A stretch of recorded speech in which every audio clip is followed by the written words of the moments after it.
Assalamualaikum warahmatullahi wabarakatuh. Salam sejahtera untuk kita semua. Perkenalkan, nama saya Ria Rahmat Ramadan, SEMSI, dosen tetap program studi manajemen Fakultas Ekonomi dan Bisnis Universitas Muhammadiyah Riau. Saya merupakan dosen dengan bidang keilmuan manajemen keuangan. Saya akan menyampaikan pernyataan diri dosen dalam rangka unjuk kerja Tridharma Perguruan Tinggi atau UKTPT dalam bidang pengajaran. Saya akan menjelaskan salah satu mata kuliah yang saya ajarkan, yaitu mata kuliah Manajemen Keuangan 1. Saya mengajar tahun ajaran 2024-2025 dengan beban studi 3 SKS, diperuntukkan untuk mahasiswa semester 3. Mata kuliah Manajemen Keuangan 1 memberikan pengetahuan dasar kepada mahasiswa mengenai pengelolaan keuangan perusahaan dalam rangka mencapai tujuan utama manajemen keuangan, yaitu memaksimalkan nilai perusahaan.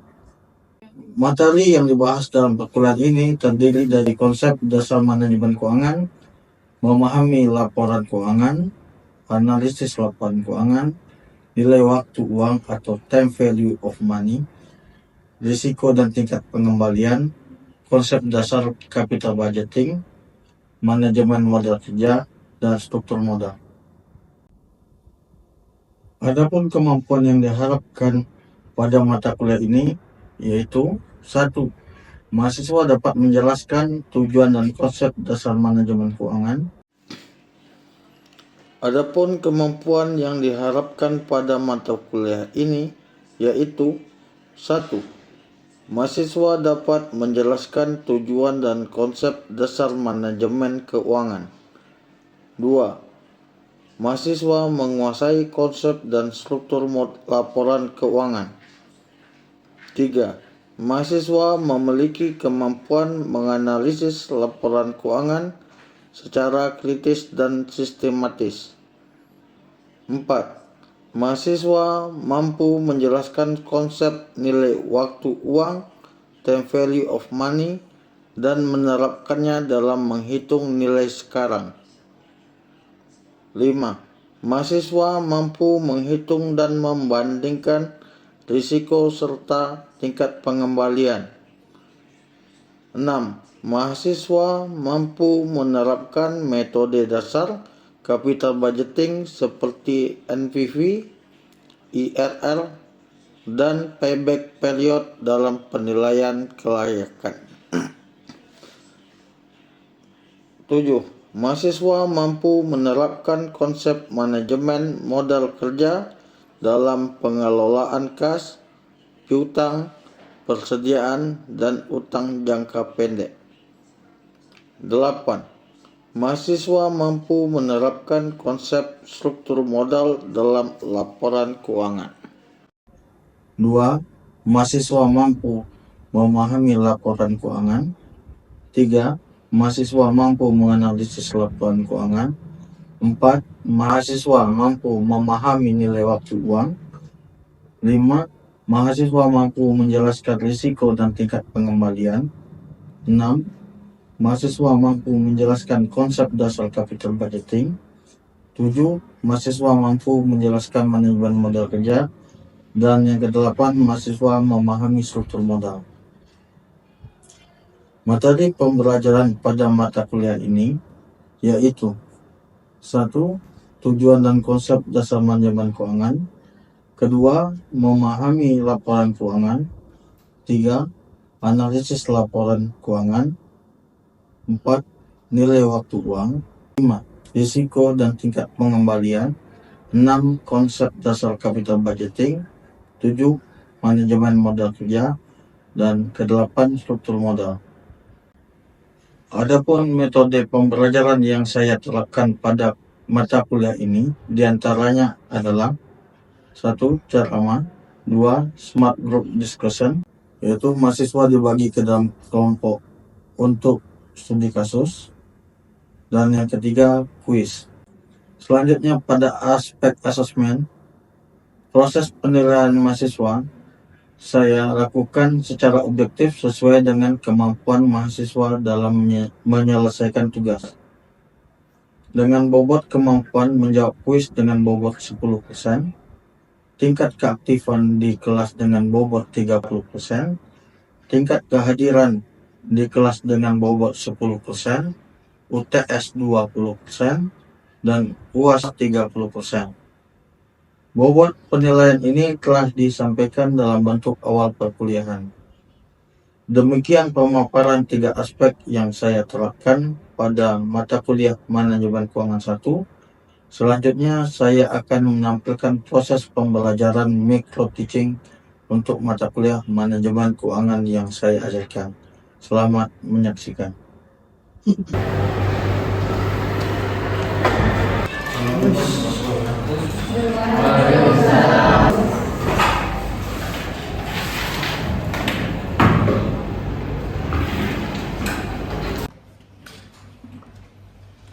Baik, bismillahirrahmanirrahim. Assalamualaikum warahmatullahi wabarakatuh.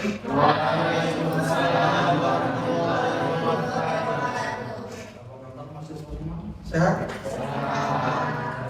Baik, pada hari ini sesuai bab pertemuan kita membahas bab laporan keuangan di pertemuan ketiga pada selesai ini. Sudah ada yang tahu laporan keuangan itu apa? Laporan keuangan adalah tingkat informasi keuangan perusahaan yang sistematis dan terstruktur untuk menggambarkan nilai keuangan dan hasil usaha dalam suatu periode tertentu. Baik, kita masuk ke sini. Laporan keuangan yaitu adalah laporan yang menyajikan informasi keuangan suatu entitas bisnis atau organisasi selama satu periode tertentu. Biasanya satu periode itu dari Januari sampai Desember. Jadi pembukuan itu, laporan keuangan itu dia dilakukan menyatakan laporan keuangan dilakukan selama satu periode itu dari Januari sampai Desember. Untuk penggunaan laporan keuangan bisa dilihat ada pemilik, investor, karyawan, kreditor, pemerintah, dan masyarakat. Ada tidak yang bisa menjelaskan kenapa pemilik perlu melihat laporan keuangan?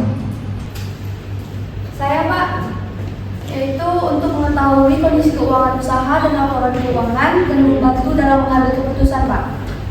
Baik, terima kasih jawabannya. Baik, ya, pemilik menggunakan untuk laporan keuangan untuk melihat apakah perusahaannya ini memiliki kemajuan dari tahun kemarin atau tidak. Ya, baik. Kalau untuk investor, siapa yang bisa menjelaskan? Saya, Pak. Investor menggunakan laporan keuangan karena ingin melihat nyata perusahaan tersebut. Dari laporan tersebut, mereka bisa melihat apakah perusahaan tersebut untung atau rugi, punya utang banyak atau tidak, dan apakah perusahaan bisa berkembang di masa depan atau tidak. Gitu, Pak.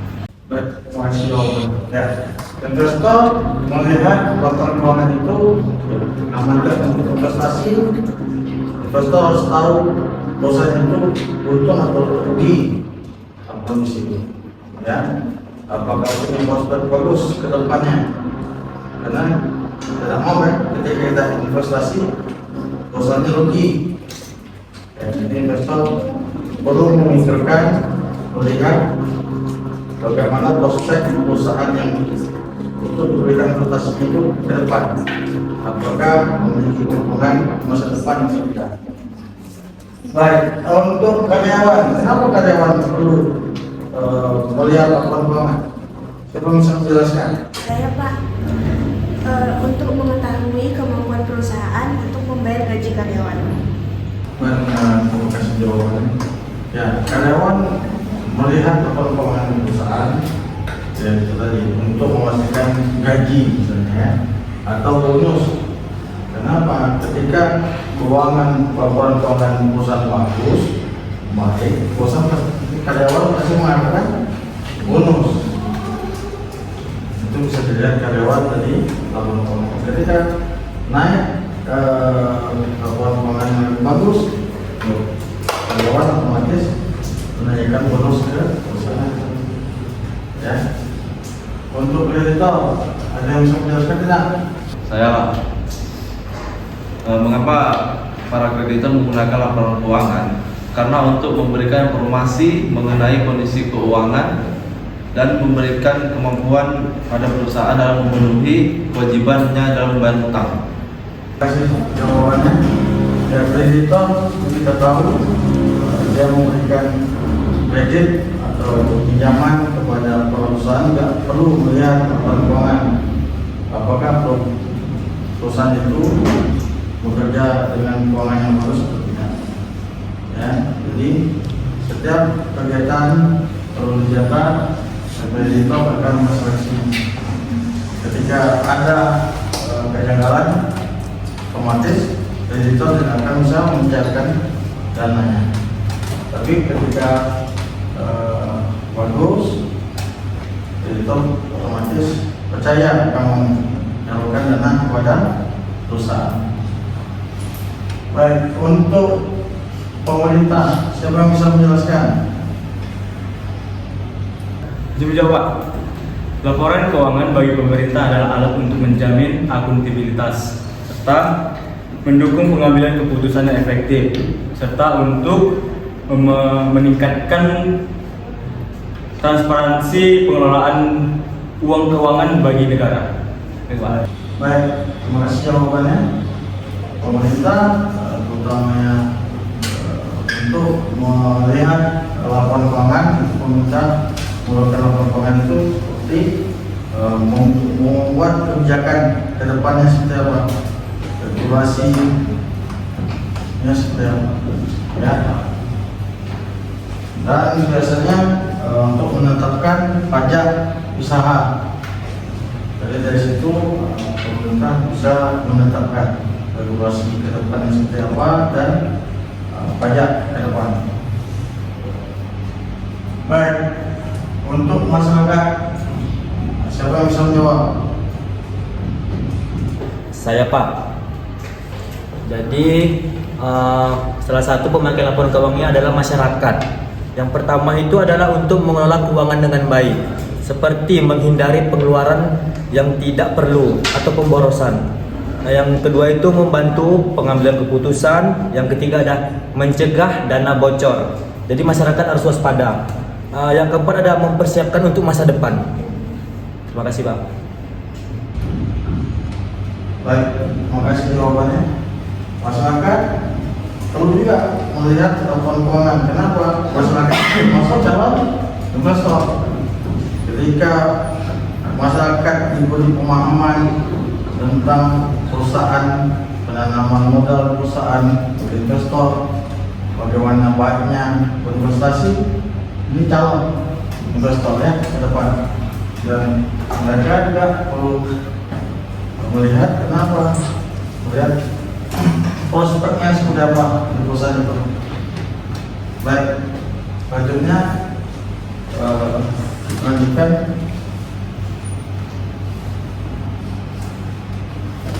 Dengan fungsi laporan keuangan. Fungsi laporan keuangan ini ada 7. Pertama itu menyajikan laporan keuangan itu harus menyajikan atau memberikan gambaran tentang pendapatan, biaya, aset, kewajiban, ekuitas serta kas yang terjadi selama periode itu. Jadi di laporan keuangan itu harus ada tergambarkan informasi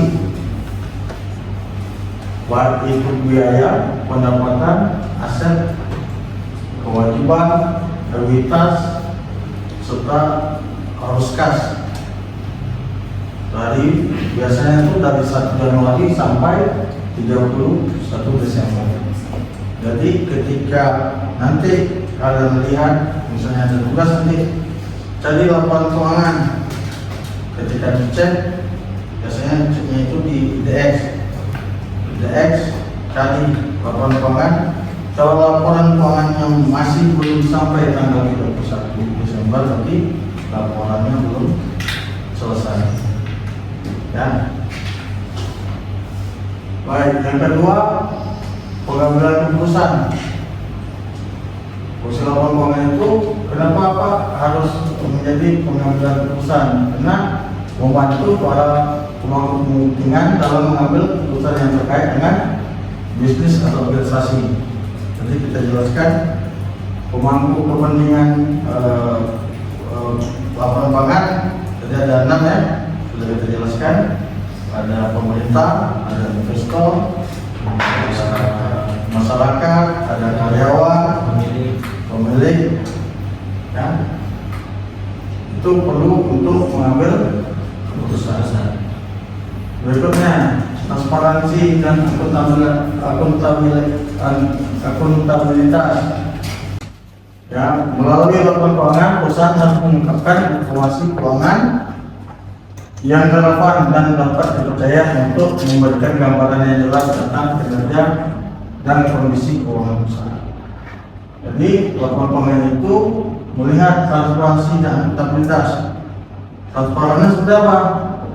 Ya seperti pembelian, bebannya apa, tergambarkan di laporan keuangan. Pendapatannya seperti apa, bebannya seperti apa, gaya operasionalnya seperti apa, nanti kita jelaskan. Ya, jadi transparansi dan akuntabilitas itu perlu di laporan keuangan.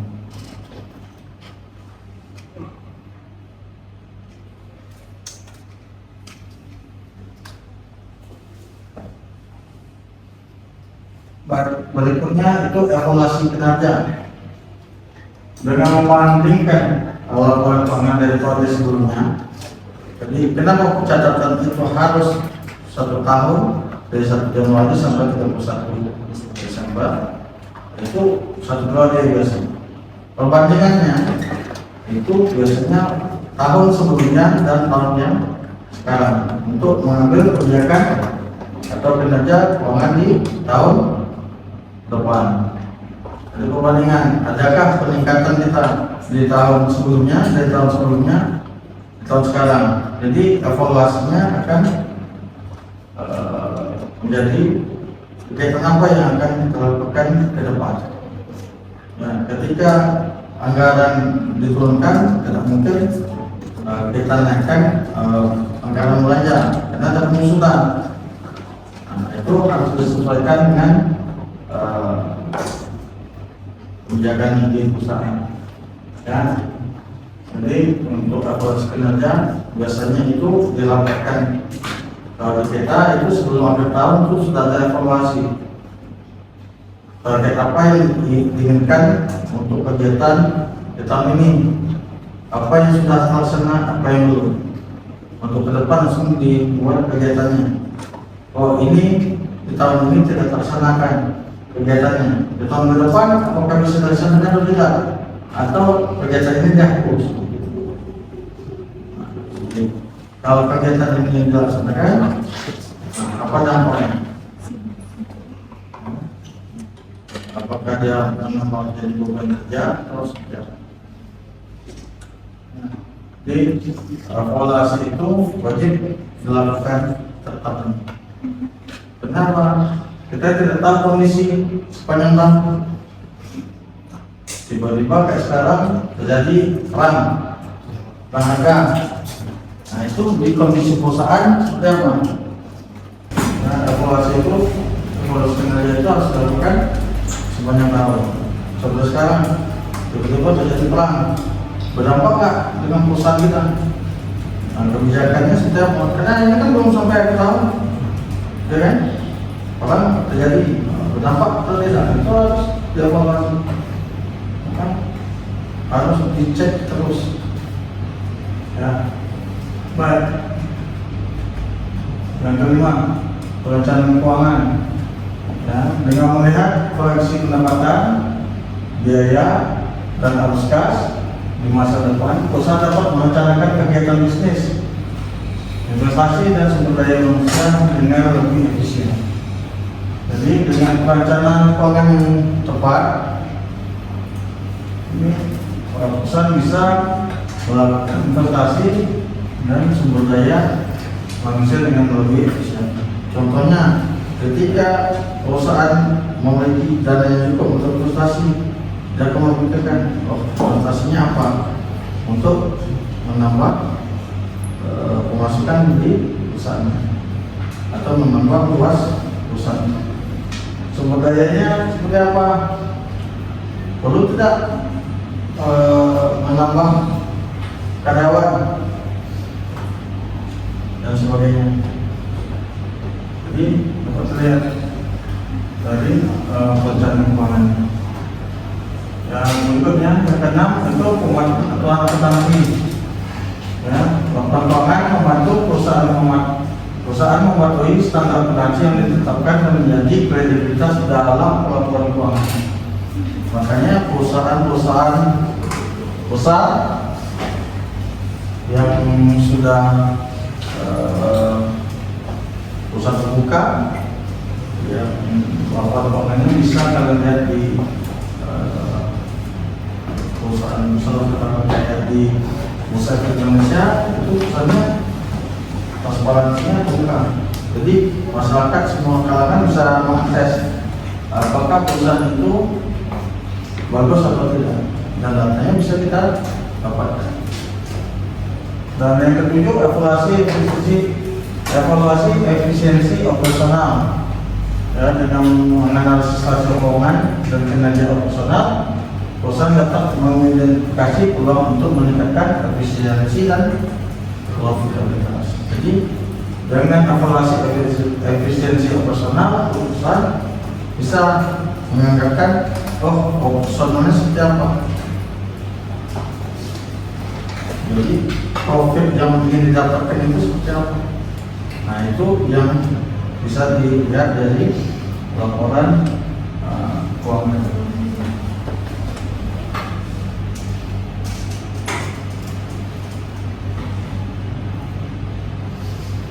Baik, berikutnya yang saya jelaskan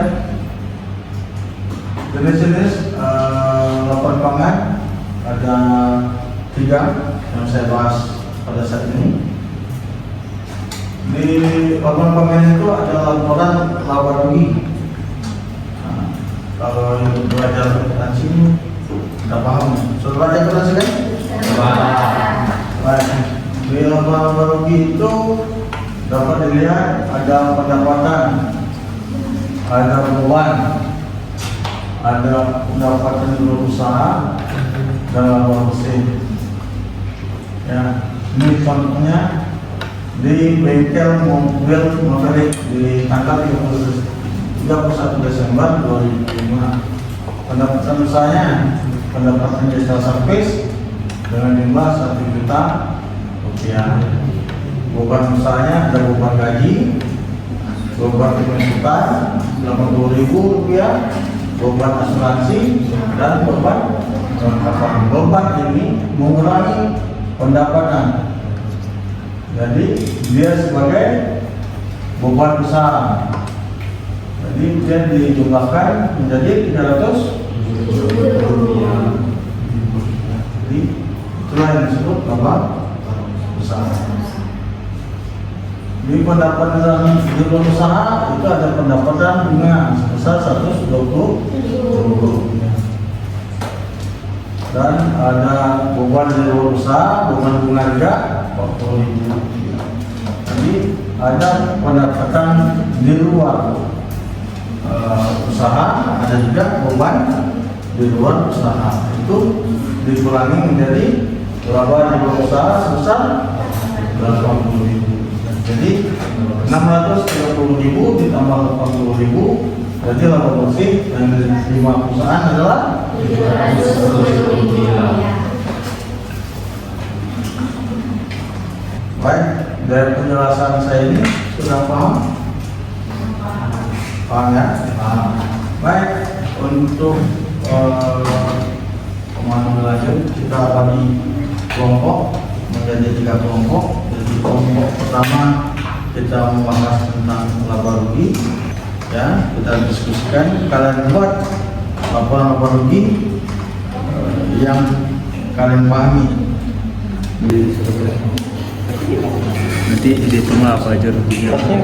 Ke depan.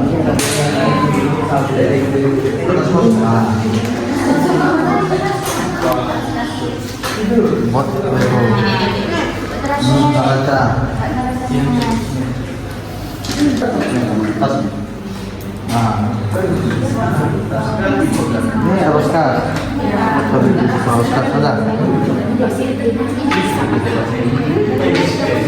Baik, kelompok mana yang sudah siap duluan? Saya. Baik, silakan. Teman-teman, saya akan menjelaskan sedikit tentang yaitu laporan laba rugi. Jadi di sini ada dari saya servis 100.000. Ada beberapa beban usaha yaitu pertama beban gaji, manual usaha.